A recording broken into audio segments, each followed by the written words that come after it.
Hi guys, what's up mga ka-Genetic? Ang plan po tayo ngayon ay pupunta kami sa Regent Park. But we changed our plan, we're going to Green Park and then we try some fun again. Pupunta kami sa London Bridge ngayon. Tapos yan, diyan na rin sa opposite yung London Bridge. Nandiyan kami, bilis na. At ito na nga, ito yung nasa opposite na tayo yan. Borough Market is in the house. Naghanap po tayo ng oyster. Fresh na oyster. At kami ay tatawid na. Ang daming tao dyan kasi Sunday ngayon. Day off ng mga workers. O, diba? Hanip talaga, oh. Ba't ito naman papasok na tayo? Diyan sa mahiwagang daan. At pagdating namin dyan, maraming mga... explain pa si Mayor dyan.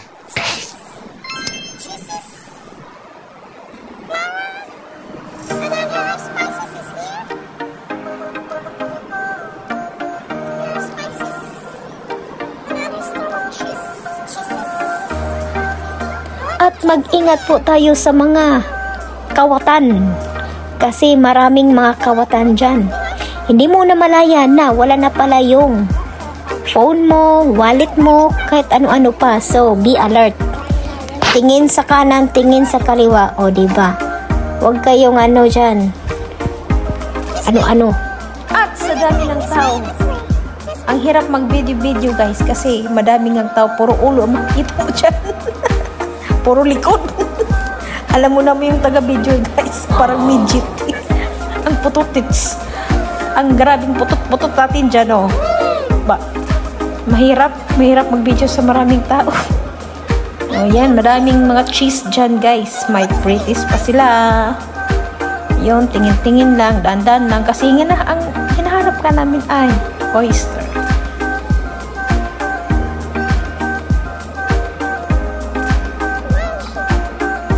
At, tsaka, nag-stop over kami dyan. May nakita akong balimbing.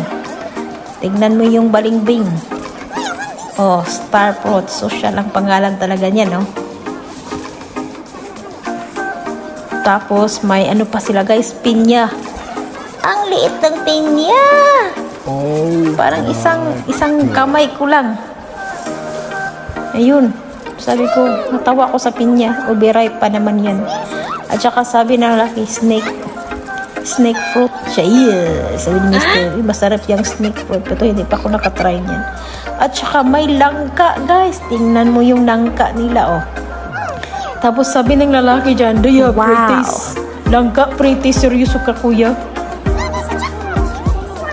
Namimisa ka na sa libre, ah. Pretties pa more. At dumiretso na nga kami doon sa pupuntahan namin na oyster. O malapit na kami. Lakad ng lakad lang.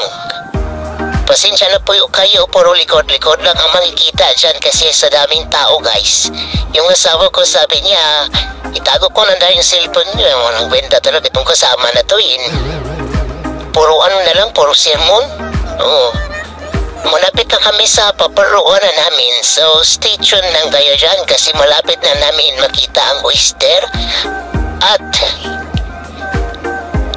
hanggang sa part 2. Tignan mo kung paano ako kakain ng oyster. O diba? Hanggang dito na lang. See ya! Bye-bye! Please don't forget to like and share and follow me. Follow Genetics.